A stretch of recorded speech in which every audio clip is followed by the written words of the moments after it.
Imagine you're sitting at a really crowded coffee shop. You know, you've just paid for your latte, you sit down, and you unlock your phone to check a quick email. Right, something we all do a dozen times a day. Exactly. And then you set it face down on the table for just a split second, maybe to grab a napkin or something. And in that exact moment, someone walking past just snatches it and bolts out the door. Which is just a universally awful feeling. It really is. But if you're like most people, your first reaction, well, after the initial shock wears off, is a vague sense of comfort about your data. You think to yourself, it sucks that I lost an expensive piece of hardware, but my banking apps, my private photos, my work emails, they're all safe. Yeah, you think, I have a passcode, right? My phone is encrypted. Right. You assume the data is locked down. But you would be entirely wrong, because in that specific scenario, the phone was awake. It was unlocked. Yeah, and that means the massive, military-grade steel vault protecting your digital life was just left swinging wide open. Exactly. That thief now has the keys to your entire existence. It is a terrifying scenario, Yeah. and it happens every single day. The illusion of security is often much stronger than the actual security we put in place. Yeah, it's wild when you really think about it. We walk around with these incredibly powerful supercomputers in our pockets. We're carrying more sensitive financial and, well, personal and corporate data than entire multinational enterprises did 20 years ago. Oh, without a doubt. Yet our understanding of how they actually protect us and, how easily those protections can fail is usually limited to just swiping a screen or staring at a camera lens. And that gap in understanding is exactly what we are closing today. So welcome to this deep dive. We are taking the ultimate IT blueprint, specifically the comprehensive certification materials used to train professionals on mobile software support. Yeah, the CompTIA Plus materials. Heavy stuff. Yeah. Very heavy stuff. And we are going to translate it into a masterclass for you, the everyday user, because our mission today is to take you right under the glass of the device you're probably holding right now. We really want you to understand the actual mechanics of mobile security, like how colossal corporate IT departments manage your devices and exactly what is happening on a microscopic level when your phone decides to stop working. Right. We are going from the surface of the screen all the way down to the silicon. Okay, let's unpack this. It's vital, because when you understand the mechanics, you stop being a passive user. You start becoming an active defender of your own digital footprint. Yeah, you take control. Exactly. The threats out there are highly sophisticated and, deeply layered, which means the defenses engineered into these devices are equally complex. We need to look at this holistically. So let's start right at the surface, right at the very first point of contact between you and the machine. The lock screen. The literal front door. Yes, the frontline defense. The foundation of this defense relies on passwords and PINs, but the security of those, it completely depends on something called entropy. Right, the mathematical complexity. Yeah, because a lot of people think a 4-digit PIN, like, your birth year, or heaven forbid, 1234, is doing the job. But mathematically, how much resistance does a 4-digit PIN actually offer? From a cryptographic standpoint, a 4-digit PIN offers almost zero resistance.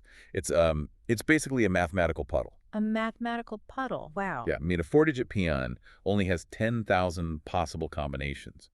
And to a modern computer processor, checking 10,000 combinations takes, well, a fraction of a millisecond. Well, it's basically instant for a machine. Pretty much. Yeah. If an attacker extracts the encrypted file containing your passcode from your device's memory, and they run an automated script against it, they will crack a 4-digit PIN faster than you can blink. That is unsettling. It is. And this is why the underlying architecture always favors complexity. When you introduce letters, both uppercase and lowercase, along with numbers and symbols, you are vastly expanding what we call the key space. Right, making the pool of options bigger. Exactly. You turn a 10,000 combination puzzle into a trillion combination labyrinth that brings brute force algorithms to an absolute grinding halt. But humans hate complexity. We hate typing in 14 characters just to check a quick text message. Oh, absolutely. Right. It's terrible for user experience. Which is why pattern locks became so popular, right? You just connect the dots on a grid. You draw an L or a Z. It feels fast and it feels intuitive. It is incredibly intuitive. And, well, that is precisely why it is profoundly insecure. Because it's too easy. Because the popularity of the pattern lock is rooted in human psychology. We are spatial creatures, Our brains are hardwired to remember physical movements and shapes much more easily than abstract strings of randomized letters and numbers. Yeah, that makes sense. Muscle memory takes over. Exactly. But that exact psychological comfort is a massive security flaw. Because you are relying on a physical gesture, you are literally broadcasting your password to anyone in the general vicinity. Right. The classic shoulder surfing technique. Exactly. Like you're on a crowded subway, you pull out your phone, and the person standing behind you doesn't need a supercomputer to hack you. They just need to watch the physical dance your thumb makes across the glowing screen. Yeah, they just memorize the shape, and they have your key. You've bypassed the mathematical security of the device by, well, leaking the physical input. It's like leaving the key in the lock. Pretty much. But the engineers who design these operating systems, they know that humans are inherently lazy and prone to making these exact mistakes. We choose weak peons, we use predictable patterns. So how do they fix us being lazy? To counter that human failing, the operating systems employ a brilliant invisible defense mechanism. We call them failed login restrictions. Oh, this is when you type the wrong PI in too many times and the phone says, try again in 1 minute. Yep, that's the one. And if you mess it up again, it says try again in 5 minutes, and then 15 minutes, and then an hour.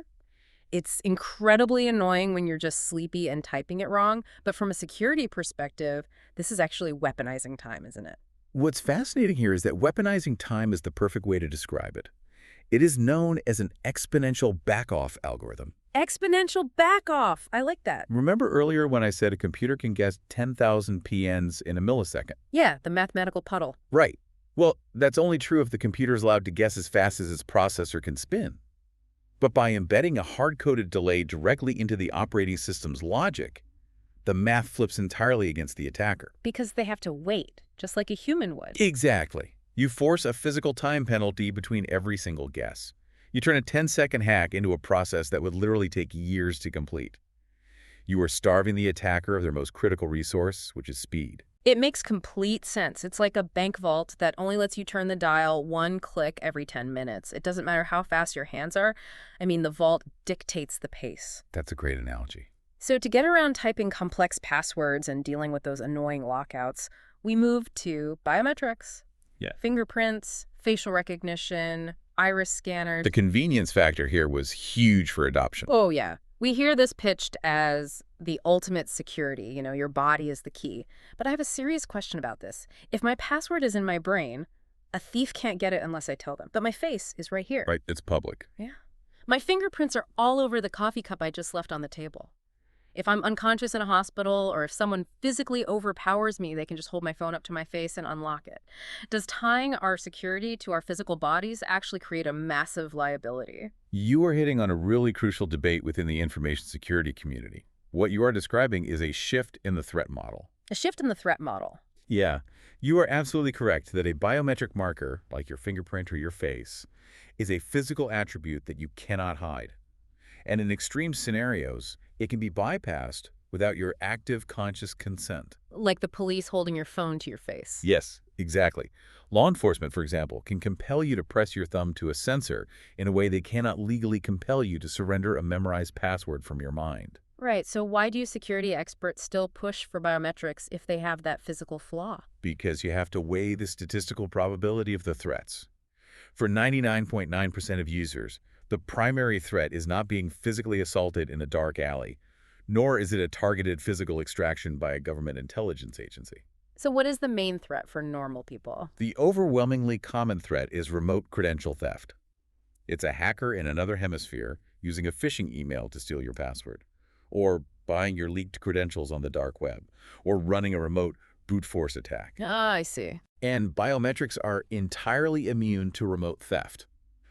A hacker in a basement 10,000 miles away cannot phish your physical fingerprint. They cannot download your face from a data breach and use it to unlock the phone in your physical pocket. That's a huge distinction. A password can travel across the internet, but a finger cannot. Exactly. And the hardware itself is getting incredibly advanced, right? We aren't just talking about a camera taking a flat 2D picture of your face anymore, are we? Oh, far from it. Early facial recognition could absolutely be fooled by just holding up a photograph of the owner. Oh. But modern systems utilize infrared dot projectors. How does that work? They project tens of thousands of invisible infrared dots onto your face, and they read the deformation of that grid to create a microscopic 3D topological map of your facial structure. So it knows the actual shape of your nose and cheekbones. Yes. And they also require attention, meaning your eyes must be open and actively looking at the device. It won't work if you're asleep. That's a good fail-safe. What about fingerprints? Similarly, modern ultrasonic fingerprint scanners bounce high-frequency sound waves off the ridges and pores of your finger to create a 3D acoustic map.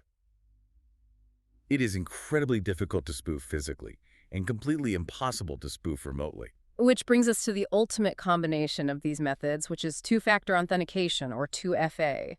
This is where we really start layering the defenses. Layering is the key word there. Yeah, the classic definition is combining something you know, like that complex password locked in your brain, with something you, like your 3D facial map, or something you have, like a physical phone generating a code. Yes, and that layering is critical because it eliminates the single point of failure. How so? Well, if an attacker tricks you into giving up your password on a fake website, that password is fundamentally useless to them unless they can also reach into your physical pocket and steal the Authenticator app, generating the secondary code. Let's talk about those Authenticator apps for a second, because I think to most people they feel like pure magic. They really do seem like it. You open this app, and it's just generating a random 6-digit number every 30 seconds. How does the app on my phone know what number the website I'm trying to log into is expecting, especially if my phone happens to be in airplane mode and disconnected from the internet? It's a beautiful piece of cryptography known as a time-based one-time password, or TOTP algorithm. TOTP, okay. There's no magic. And surprisingly, there's absolutely no communication happening between your phone and the server at the moment you read the code. Wait, none at all? None. When you first set up the Authenticator app, usually by scanning that little QR code on the screen, what you are actually doing is exchanging a secret, highly complex mathematical seed with the server. Okay, a seed. Yeah. Now, both your phone and the server hold the exact same secret seed. Both your phone and the server also know what the current time is. Okay, so they both have the seed and they both have a clock. Exactly. The algorithm takes the secret seed, mashes it together with the current time of day, and crunches that through a cryptographic formula to spit out a 6-digit number. Oh, I see where this is going. Because both the server and your phone have the exact same seed in the exact same time, they both independently arrive at the exact same 6-digit number at the exact same moment. That is so cool. And after 30 seconds, the time changes, the formula recalculates, and a new number is generated. It doesn't need the internet to generate the code because the math is happening entirely locally on the device's processor. That is mind-blowing. It's like two people synchronizing their watches and agreeing that at exactly noon they will both say the word apple, and at 12:01 they will both say orange. If the person knocking at the door doesn't say orange at 12:01, you just know it's a fraud. That is a perfect way to visualize it. And in massive corporate environments, this 2FA system supports what we call a zero-trust architecture. Zero trust. I mean, it sounds deeply paranoid. In information security, paranoia is just another word for thoroughness. Fair enough. Historically, corporate networks operated like castles. If you had the password to get past the moat and into the castle, the system trusted you completely. You could roam the halls, open any door. Right. You were on the inside. Zero trust fundamentally abolishes that idea. It assumes that the network is already hostile. It assumes that just because you authenticated at 9:00 a.m., there is no guarantee that the person holding the device at 2:00 p.m. is still you. So it doesn't trust you even after you log in. Right. Therefore, the system never stops challenging you. But wait, if a system is constantly challenging me, wouldn't I be typing in a complex password every 3 minutes? Because that would completely ruin the usability of the device. I'd throw my phone out the window. Which is exactly why biometrics and background authenticators are so vital.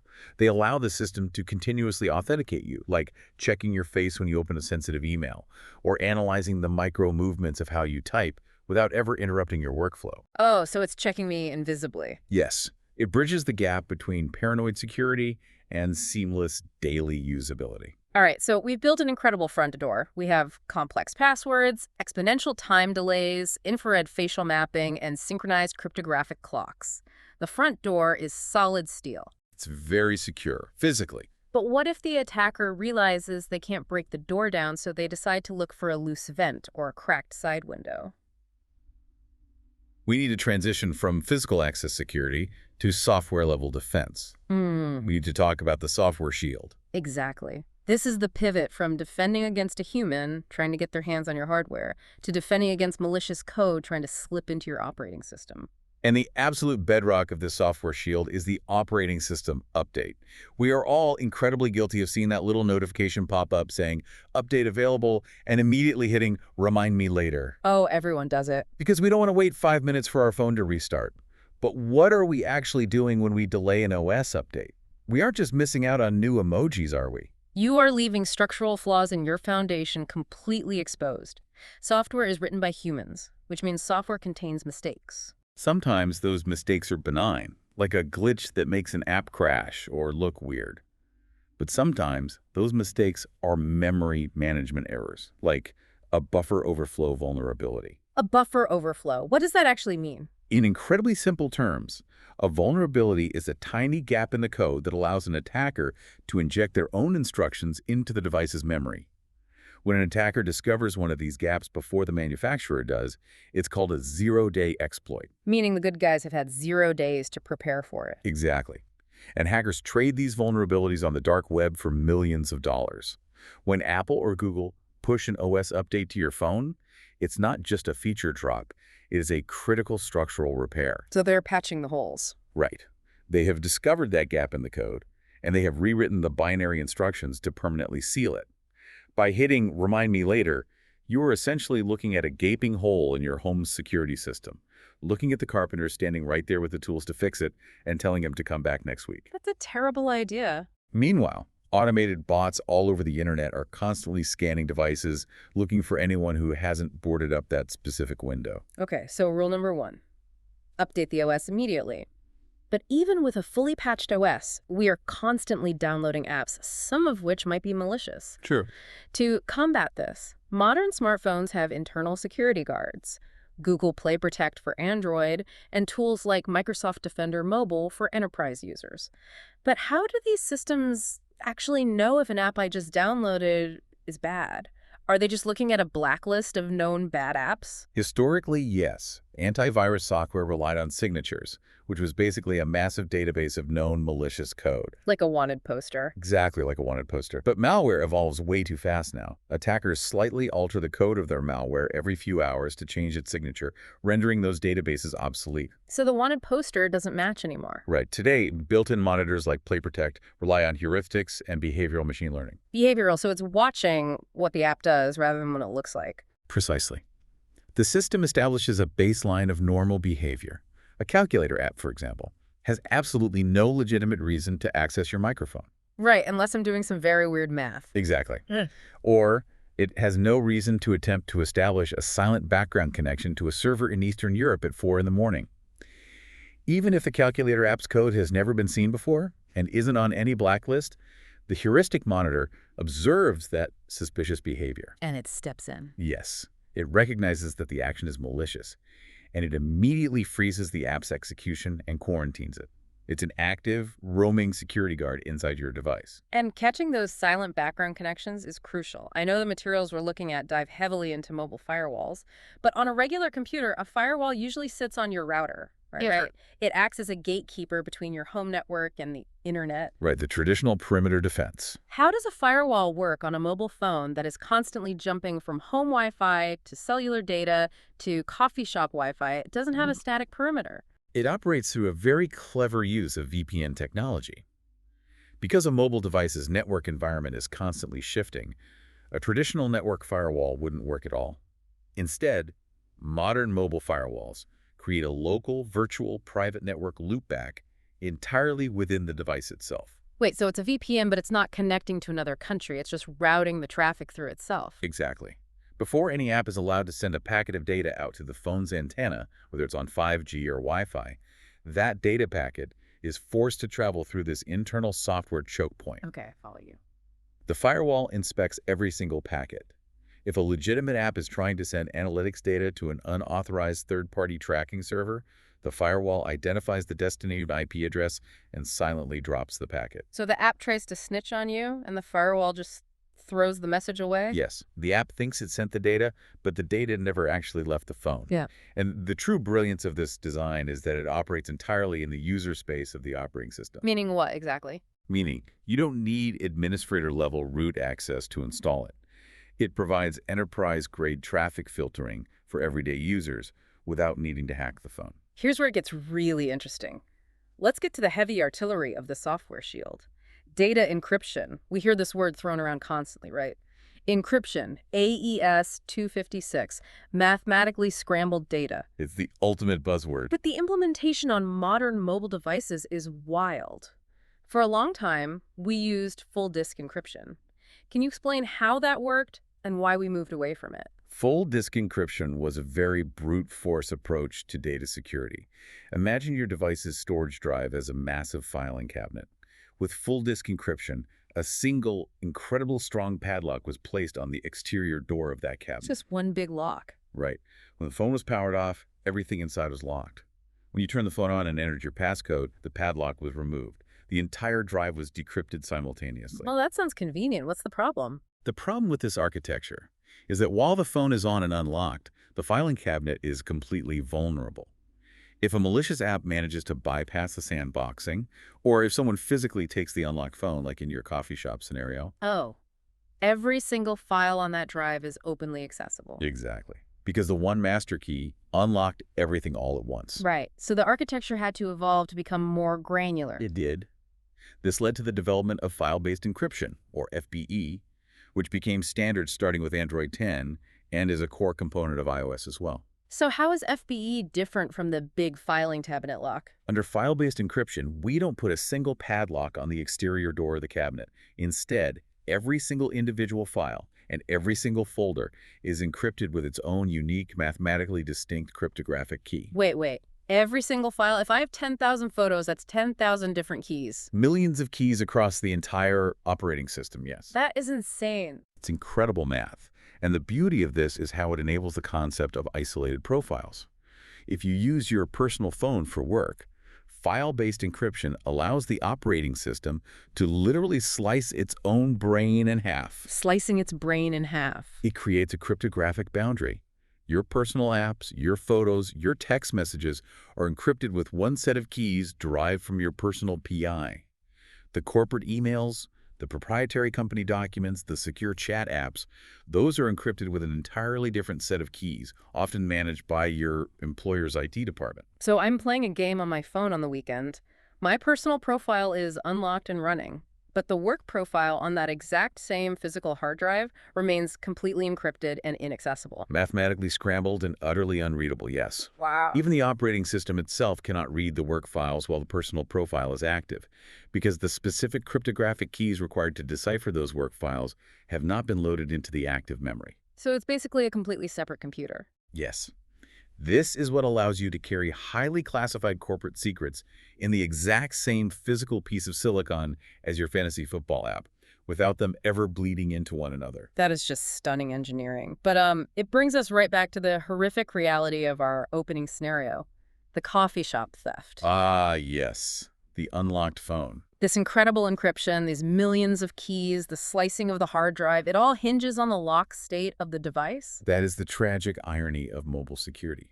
The cryptography securing a modern smartphone is virtually unbreakable. If you hand a locked iPhone or Android device to the NSA or the FBI, they cannot simply plug a cable into it and extract the files. Because the math is too hard. The math of AES 256 encryption would take all the supercomputers on Earth billions of years to crack by brute force. The steel of the vault is perfect. But the combination to the vault is human. Yes. Encryption is not a magic force field. It is an active mathematical process. When you unlock your phone, the device loads your keys into volatile memory and begins actively decrypting the files so you can view them. So it's constantly doing math just so I can see a picture. Right. If the phone is snatched from your hand while the screen is awake, the device does not know it has changed hands. The processor assumes the person holding the screen is the authorized user. Oh, no. It dutifully continues to decrypt your entire digital life in real time for the thief. The unbreakable steel walls of the encryption algorithm mean absolutely nothing if the front door has been left wide open. So what's the defense there? The only defense against this is setting an aggressive auto-lock timer, forcing the screen to turn off and dump the keys from memory after maybe 30 seconds of inactivity. It is a really sobering reminder that the hardware can only protect us as much as we allow it to. Now, the fact that an Android phone can slice its brain in half using file-based encryption leads us directly into a massive, often uncomfortable topic. Corporate side of things. Exactly. How do massive corporations, companies with tens of thousands of employees, actually manage all these devices? How do they protect their proprietary data when it leaves the physical office building in the pockets of their workforce? We are stepping onto the corporate battlefield. It is a battlefield, and it's defined by the extreme tension between corporate data security, human resources policy, and individual employee privacy. Welcome to the realm of enterprise mobility management, or EMM. So when a company looks at their workforce, they essentially have to choose a deployment strategy. They have to decide who owns the physical glass and metal of the phones. There are four main models, and they basically represent a sliding scale from total employee freedom to absolute draconian IT control. Let's hear them. The most common one everyone knows is BYOD. Bring your own device. I go buy a phone, I bring it to work, and I put my company email on it. On the total opposite end of the spectrum is COBO, corporate-owned, business-only. CYOD is the nuclear option for security. How bad is it? Well, the corporation purchases the hardware. They hand it to you. And the policies enforced on that device are absolute. You cannot install Netflix. You cannot add your personal Gmail. The camera might be permanently disabled at the software level. So it's barely even a smartphone anymore. It is a strictly controlled appliance designed to execute corporate tasks and absolutely nothing else. It guarantees security because it completely eliminates user autonomy. But users hate carrying two phones. Nobody wants a heavy brick for work and a sleek phone for personal use. So we get these middle ground compromises, right? Like there's COPI, corporate-owned, personally enabled. Right. The company still buys the phone and owns it, but they throw you a bone and say, okay, you can install Spotify and use it to text your spouse, but we are watching. And then there's CYOD. Choose your own device, where the IT department gives you a catalog of 3 pre-approved, highly secure phones, and you pick the one you like. Those acronyms aren't just corporate jargon. They dictate the legal and technical boundaries of ownership.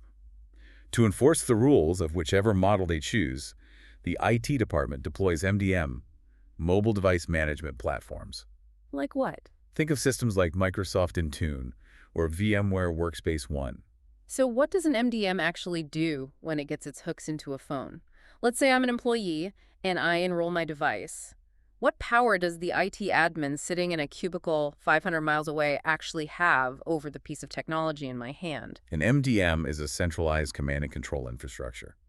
Once a device is enrolled, the IT admin has a dashboard where they can exert immense control over the operating system. Give me an example. They can push configuration profiles automatically.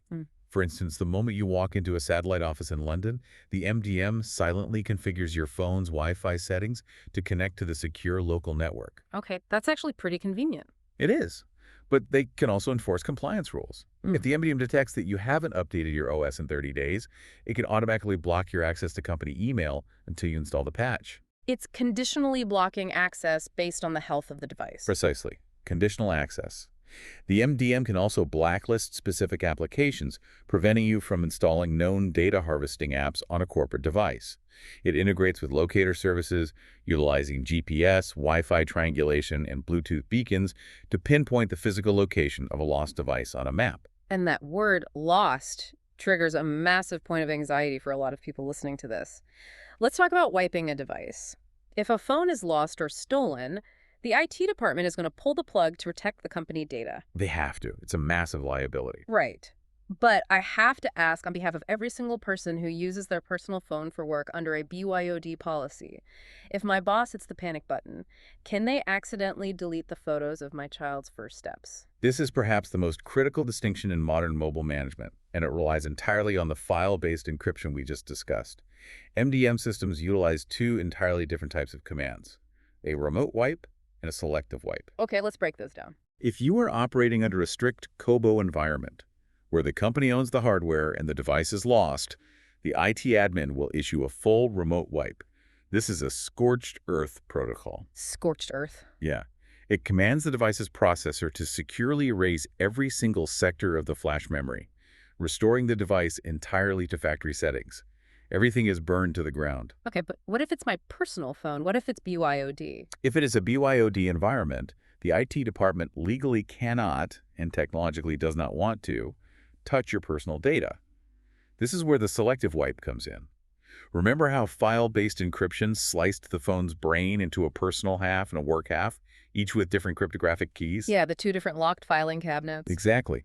When the IT admin issues a selective wipe, they are actually deleting the emails or the files. Wait, they aren't deleting the files. Then what are they doing? They are executing a technique called crypto shredding. Crypto shredding. That sounds intense. It is. The MDM commands the device to locate the specific cryptographic keys that unlock the work profile, and it permanently deletes those keys.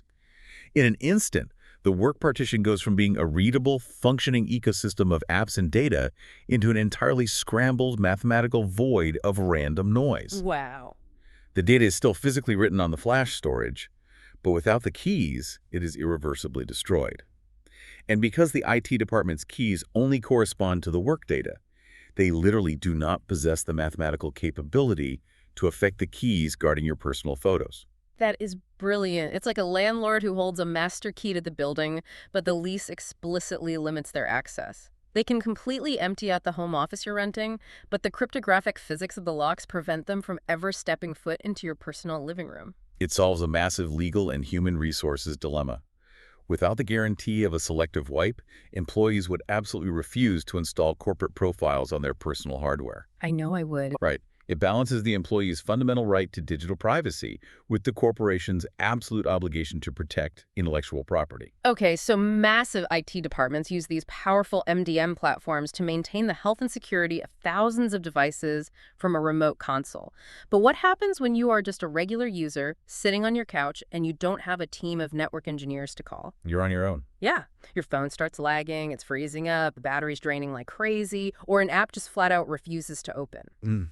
We need to transition from the theory of security into practical, hands-on diagnostics. Let's dive into troubleshooting the trenches. This is where we move into the mechanics of the operating system's daily functions. When a device begins to fail, the diagnostic process must be methodical. You cannot simply start pressing buttons. You have to isolate the variables. Well, if the phone is just generally sluggish, like you swipe the screen and it takes a full second for the animation to catch up, the standard advice we've always heard is a progressive list. Close all your background apps, go into the settings, and clear the cache and storage, basically taking out the digital trash. Check for OS updates. The basics, yeah. But if none of that works, the universal tech support answer is always, turn it off and on again. We joke about it, but what is the actual physiological effect happening inside the hardware when you initiate a restart? Why does it fix so many random problems? To understand why a restart is so powerful, you have to understand how a mobile operating system manages memory. We're talking specifically about RAM, random access memory. Oh, RAM. Right. RAM is incredibly fast, volatile storage. Think of RAM as a physical workbench in a garage. When you tap the icon to open a massive 3D video game, the operating system goes to the permanent storage drive, grabs all the heavy graphical assets and code required to run the game, and hauls them up onto the workbench so the processor can access them instantly. When you switch to your text messages, it hauls the messaging app onto the workbench alongside the game. Okay, so the bench is getting pretty crowded. Exactly. Now, mobile operating systems, whether it's iOS or Android, are designed to aggressively manage this workbench. When the bench gets too full, the OS is supposed to quietly pack up the apps you haven't looked at in a while and put them back in storage. But I'm guessing it doesn't always do that perfectly. No, because software isn't perfect. Certain apps have memory leaks. They leave invisible, fragmented pieces of code scattered all over the workbench, even after you close them. Over days and weeks of uptime, the workbench becomes hopelessly cluttered with digital garbage. So there's no room to work. Right.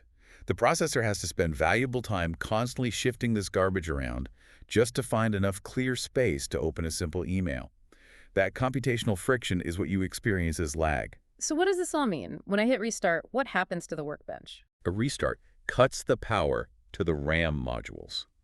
Because RAM is volatile, the moment it loses power, every single electron holding that data dissipates.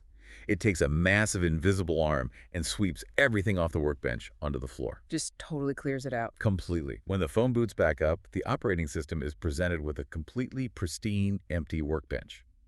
Furthermore, it completely reinitializes all the background system services, the software daemons that control the Wi-Fi radio, the Bluetooth stack, the audio drivers. So it fixes the background stuff too. Exactly. If any of those underlying services were caught in a frozen logic loop, the restart resets them to 0. You aren't just fixing a symptom, you are fundamentally resetting the physics of the memory environment. I love that analogy. It completely demystifies the magic trick. But what if sweeping the bench doesn't work? What if the operating system itself is deeply corrupted? Or there is persistent malware that survives a reboot? This brings us to the last resort, the factory reset. A factory reset is the software equivalent of tearing the house down to the foundation and rebuilding it. That sounds severe. It is.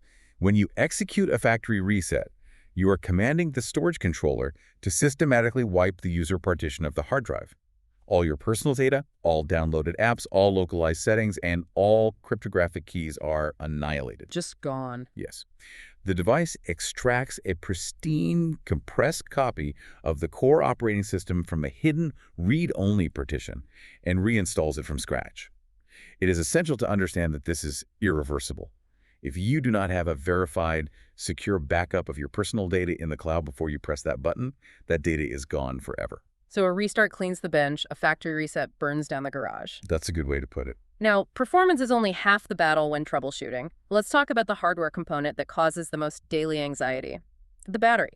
There is nothing that induces modern panic quite like looking at your screen and watching your battery percentage freefall from 40% to 15% in 10 minutes. It's extremely stressful.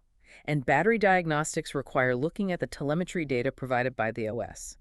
Both major platforms offer detailed battery usage menus that log exactly which processes are drawing power. What are we looking for in those menus? Well, the processor requires electricity to cycle, and the radio antennas require massive amounts of electricity to broadcast signals. If you are experiencing rapid drain, the most common culprit is a rogue application caught in a loop, constantly waking the processor up from its deep sleep states, or constantly pinging the GPS module in the background. So the app is basically keeping the phone running on a treadmill behind the scenes. Precisely. If the telemetry data doesn't point to a specific app, you apply general mitigations. Lower the screen brightness, which is the single largest power draw on the device. Disable background data synchronization for apps that don't need real-time updates. But what if it's not the software? What if it's the actual battery? We absolutely have to address the physical reality of the battery itself. Lithium-ion chemistry is volatile, and it physically degrades over time. The dreaded battery swelling? I've seen phones where the back glass is literally bulging out, looking like it's about to pop. That is a critical physical symptom. Inside a lithium-ion cell, a microscopic porous membrane separates the positive and negative sides. Over thousands of charge cycles, or due to manufacturing defects or physical trauma, lithium dendrites, which are tiny metallic spikes, can form and pierce that separator. Oh, that sounds bad. It is. This causes a micro short circuit. The resulting chemical reaction generates extreme heat and off-gases volatile hydrocarbons. Because the battery is housed in a sealed foil pouch, the gas has nowhere to go, causing the battery to dramatically inflate. So if someone sees their phone screen starting to lift out of the frame, what do? Put it in rice? I mean, what's the fix? Absolutely not. They power the device down immediately. No amount of clearing caches or uninstalling apps will fix a compromised chemical reaction. So the phone is just done. It is a catastrophic hardware failure and an imminent fire hazard. The battery is slipping into a state called thermal runaway. The device must be safely powered down and the physical hardware replaced by a professional. That is terrifying, but crucial to know. Moving from hardware back to software logic, I want to talk about individual apps. We've all had an app that just stubbornly crashes the moment you tap it. We all know that feeling. The standard troubleshooting steps are to force close it, clear the app data, and check for updates. But one step often overlooked is verifying permissions. Why would a missing permission, like denying an app access to the microphone, cause the entire app to violently crash to the home screen? It comes down to how robustly the developers wrote their code, specifically regarding exception handling. Let's say you download a new video recording app. You tap the icon, and the first line of the app's code sends a request to the operating system's kernel. What's it asking for? It says, open the camera hardware and send the video feed to memory address X. But in your privacy settings, you explicitly denied this app camera access. The operating system kernel intercepts the request, references your privacy policy, and returns a null value, basically a hard no, back to the app. Okay, so the app gets a no. Why does it crash instead of just showing an error message like, hey, I need the camera? Because if the developers were lazy or rushed, they didn't write any code to handle the no. The app is standing there, completely freezing its logic, waiting for a camera feed that is never going to arrive. It just doesn't know what to do. Right. When the code attempts to execute the next step, which is processing the non-existent video, it hits a critical error known as a null pointer exception. A null pointer exception. Yes. The app has requested an impossible mathematical operation. To protect the rest of the system from instability, the operating system instantly and forcefully terminates the app's process. That is a crash. Verifying permissions ensures the app has the specific hardware inputs its poorly written code is blindly expecting. So it's literally throwing a tantrum because it doesn't know how to handle rejection. Incredible. That's exactly it. Okay, so a fast, bug-free phone with a healthy battery is great. But a smartphone is ultimately just a very expensive piece of illuminated glass if it cannot talk to the outside world. We rely on these devices to connect us to everything. So let's shift gears and look at connecting to the world. Troubleshooting Wi-Fi, Bluetooth, and cellular networks. Connectivity diagnostics are often the most frustrating because the root cause of the failure is frequently completely external to the device. Yeah. You are troubleshooting the invisible environment of radio waves. Let's start with the physical environment. Wi-Fi issues. Often the fix is as simple as moving closer to the router, but people don't realize how much the physical world interferes with digital signals. Oh, physical barriers are huge. Right. The materials specify ensuring you are on the right frequency band, specifically choosing between 2.4 gigahertz and 5 gigahertz networks. To a lot of people, 5 is a bigger number than 2.4, so they always choose 5. But that's not always the right move, is it? Can you explain the actual physics behind these two bands? It all comes down to wave propagation. Radio waves are physical phenomena. A 5 gigahertz signal operates at a very high frequency. This means the waves are tightly packed together. And tight waves mean what? Because they are tightly packed, they can carry a massive amount of data very quickly, which gives you high download speeds. However, the physical trade-off of a high-frequency wave is that it is highly susceptible to attenuation. It cannot penetrate solid objects well. A standard interior wall, a bookshelf, or pane of glass will severely degrade a 5 gigahertz signal. So it's fast, but fragile. What about 2.4 gigahertz? The 2.4 gigahertz signal has a longer, wider wavelength. It carries less data, so your top speed is lower, but that longer wavelength is incredibly resilient. It can easily punch through concrete walls, floors, and solid doors. Oh, so it's much better for range. Exactly. If you are sitting 2 rooms away from your router and your phone keeps dropping the 5 gigahertz connection, switching to the 2.4 gigahertz band will instantly stabilize the connection because the physics of the wave are better suited for penetrating the physical barriers of your home. You are trading top-end speed for structural reliability. That completely changes how I'll look at my Wi-Fi menu. And speaking of that menu, we also see encryption standards listed, like WPA2 and WPA3. For the layperson, what is the difference and why should we care? Those acronyms stand for Wi-Fi Protected Access. When your phone talks to your router, it's broadcasting data through the open air. Without encryption, anyone sitting in a car outside your house with a basic antenna could read everything you were doing. Which is terrifying. Very. WPA2 was the standard for over a decade, but it had vulnerabilities. Specifically, it was susceptible to offline dictionary attacks, where an attacker could capture the cryptographic handshake and crack your Wi-Fi password at their leisure. WPA3 is the modern evolution. How does WPA3 fix it? It utilizes a protocol called simultaneous authentication of equals. It completely protects against those dictionary attacks, and critically, it offers forward secrecy. Forward secrecy, what does that mean? It means that if an attacker manages to capture months of your encrypted Wi-Fi traffic, and then somehow discovers your Wi-Fi password today, they cannot use today's password to decrypt the historical data they captured yesterday. Oh, that's smart. Yes, every session is mathematically isolated.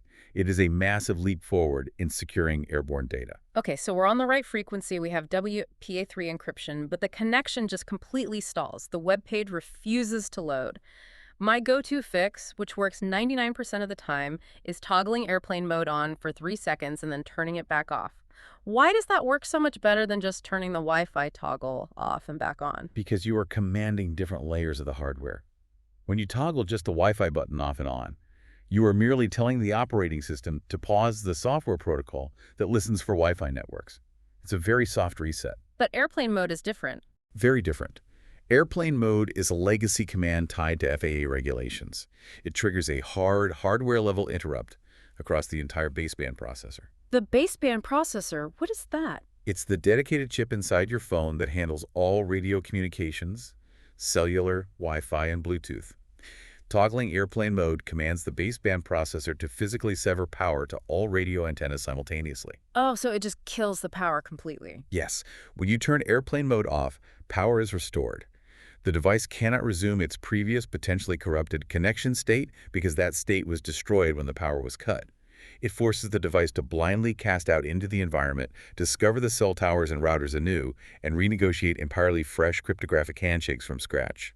It clears the invisible clutter of corrupted packets. It's the exact same logic as sweeping the RAM workbench clean, but applied to the radio antennas. It forces a clean slate.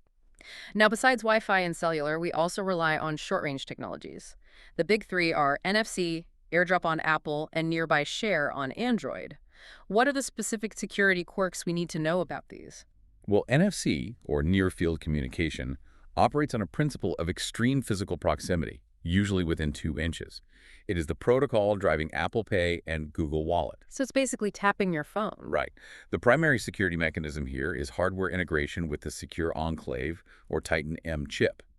The operating system generally requires the device to be actively unlocked, often authenticated via biometrics, before it will energize the NFC coil to transmit the payment token. So nobody can just bump into me and steal my money. Exactly. This prevents an attacker on a crowded subway from simply pressing a wireless payment terminal against your pocket to steal funds. And what about AirDrop and Nearby Share? I mean, they move massive files incredibly quickly. They do, and they achieve that speed by combining protocols. When you initiate an AirDrop, the phone utilizes low-energy Bluetooth to broadcast a discovery beacon. Once the receiving device acknowledges the beacon, the two devices use Wi-Fi Direct to create a high-speed, peer-to-peer encrypted tunnel to transfer the actual payload. That's a lot going on behind the scenes. It is. The security risk here is entirely configuration-based. Users often set their visibility to everyone to receive a photo at a party and then forget to turn it off. I've definitely done that. This leaves the Bluetooth discovery beacon constantly broadcasting, allowing anyone in the vicinity, like on a crowded airplane, to push unsolicited and often highly inappropriate files directly to their screen. Managing your visibility state is the only defense. Which is the perfect transition. We've spent this entire time talking about how to configure your phone safely, how the engineers build walls, create sandboxes, and encrypt data to protect you. We've covered how to fix your phone when it breaks by accident or when the connection drops naturally. Now we need to talk about what happens when users intentionally grab a sledgehammer and smash their own phone's security architecture and the massive, terrifying threats waiting in the shadows when they do. Welcome to the dark side. This is the consequence of dismantling the very protections we've spent an hour dissecting. The technical terms for this are rooting for Android devices and jailbreaking for iOS devices. In plain English, this is the process of exploiting a vulnerability in the operating system to grant yourself super user or administrator level control over the entire device. You bypass the manufacturer's restrictions. Yes. In the Unix and Linux operating systems that power Android and iOS, the highest level of system permission is called root. Normally, the operating system fiercely guards root access. So normally I don't have it. You, the user, do not have it. The apps you download do not have it. You only have user space permissions. Rooting, or jailbreaking, uses specialized software to break through that barrier, granting you the ability to alter core system files, modify the kernel, and fundamentally change how the device operates. Now, I want to play devil's advocate here. I want to push back on behalf of the enthusiast user. Let's say I pay $1,200 for a flagship smartphone. It's a piece of hardware that I legally own.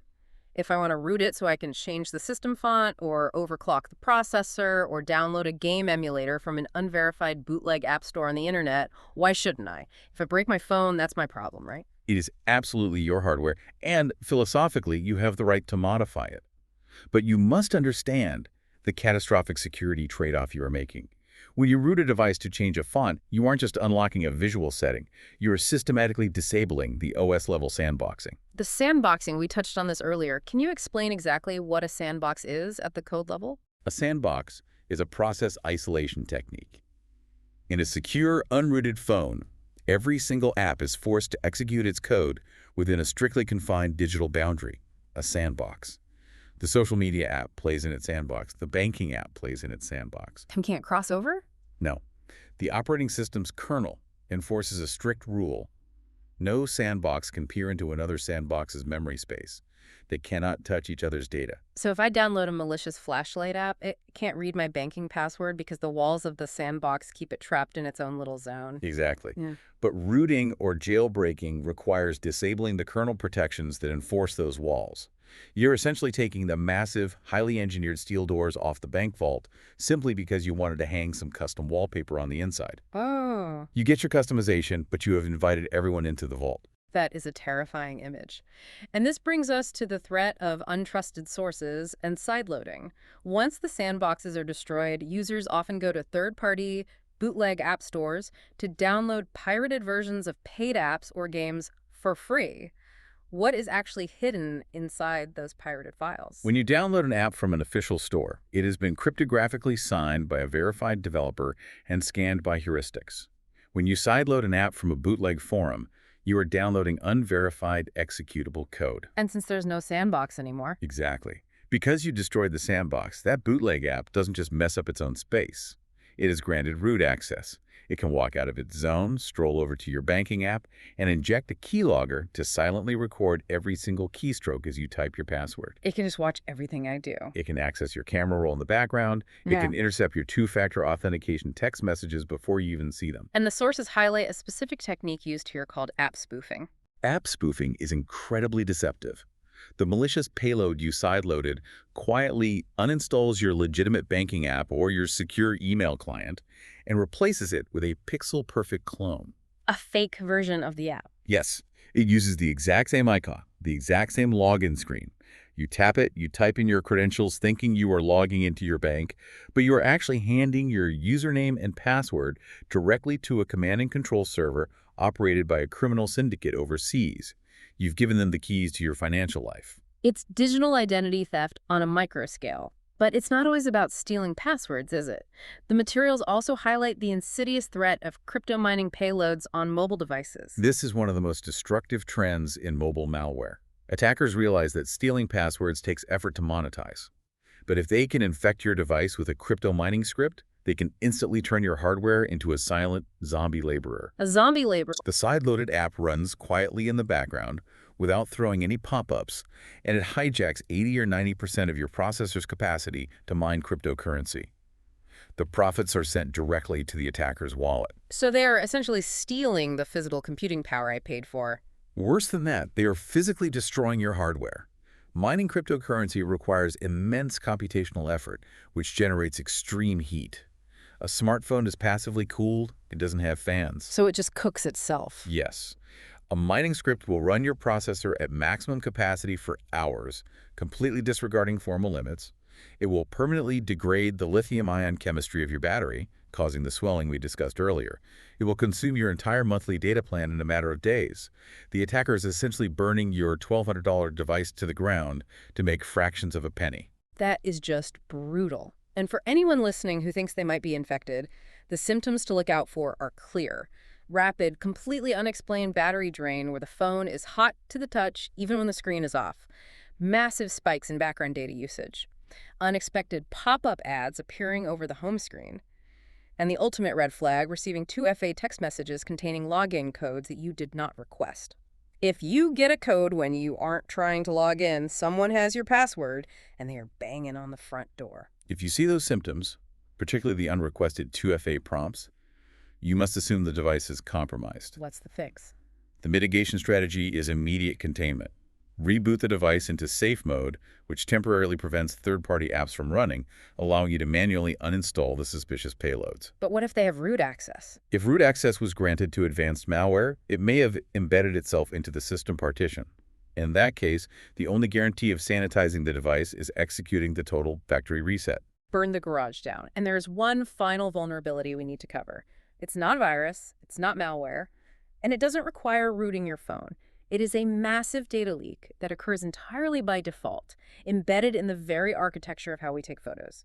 Geotags. Geotagging is a prime example of a feature designed for convenience that acts as a profound privacy vulnerability. When you open your camera app and take a photograph of your new car in your driveway or your child at their school playground, The camera hardware is capturing light. That's what a camera does. But simultaneously, the device's GPS module is actively triangulating your exact physical coordinates by pinging satellites in low Earth orbit. The operating system takes that highly precise latitudinal and longitudinal data and embeds it into the hidden EXIF metadata of the JPEG file. So the photo file itself contains a hidden map of exactly where it was taken. Down to a few meters of accuracy, yes. Yeah. Now, if you text that photo directly to a friend or upload it to a major social media network like Instagram or Facebook, those platforms actively strip the EXIF data upon upload to save server space and protect user privacy. Okay, so that's good. But what if I don't use those apps? If you upload that raw file to an open web forum, a blog, or send it via email as an attachment, the metadata remains completely intact. Anyone who downloads that photo can right-click it, view the properties, and see a literal pin on a map showing exactly where you live or where you took your family on vacation. It is a stalking tool built right into the default settings. You have to actively go into your camera settings and disable location tagging or use third-party apps to scrub the EXIF data before sharing raw files. It's a chilling reminder that our devices are constantly recording our reality, often in ways we cannot see. It perfectly illustrates the overarching theme of this entire discussion. The modern smartphone is a complex web of data collection and data protection. Understanding the mechanisms of how it collects data, how it encrypts that data, and how those systems can fail is the only way to ensure the protection outpaces the collection. Let's take a breath and recap the incredible journey we've taken under the glass today. We started at the literal surface, unpacking the mathematical entropy of passwords, the psychological flaws of pattern locks, and the exponential time delays that thwart brute force attacks. We explored the cryptographic time sink of two-factor authentication and the advanced infrared 3D mapping of modern biometrics. We covered a lot of ground. We really did. We moved into the software shield, diving deep into how OS updates patch zero-day memory leaks, and how Android's file-based encryption utilizes millions of unique keys to mathematically slice a hard drive in half, keeping our personal lives isolated from our work data. We waded into the corporate battlefield of enterprise mobility management, understanding how IT departments enforce conditional access, and the brilliant, privacy-preserving cryptography behind the selective wipe, which shreds corporate keys while leaving personal data untouched. We got our hands dirty in the troubleshooting trenches.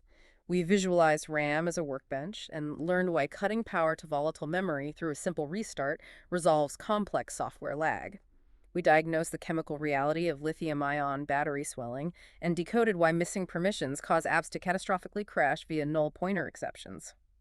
We looked at the physics of Wi-Fi bands, 2.4 gigahertz punching through walls while 5 gigahertz carries massive data, and learned how toggling airplane mode executes a hard baseband interrupt to fix stalled connections. And finally, we stared into the dark side, exploring how taking a sledgehammer to the sandbox through rooting or jailbreaking invites app spoofing, silent crypto mining destruction, and the invisible privacy nightmare of embedded XIF geotagging. It is a staggering, intricate ecosystem. It truly is. Navigating this ecosystem safely requires more than just knowing which icons to tap. It requires understanding the fundamental logic, the mathematics, and the physics of the machine you hold in your hand. And that leaves us with a final, lingering thought based on everything we've unpacked today. If modern mobile device management platforms and granular file-based encryption can essentially slice a single physical piece of hardware into two completely separate, cryptographically isolated identities, one owned by you and one strictly owned and controlled by the algorithms of your employer, what does this mean for the future of our privacy? That's a huge question. It is. As our devices become ever more intertwined with corporate networks, continuous zero-trust authentication, and remote IT controls, we have to pause and ask ourselves a philosophical question. When we hold our phones, how much of that glass and silicon actually belongs to us, and how much of it belongs to the invisible architecture quietly managing our lives from the cloud? Thank you for joining us on this deep dive.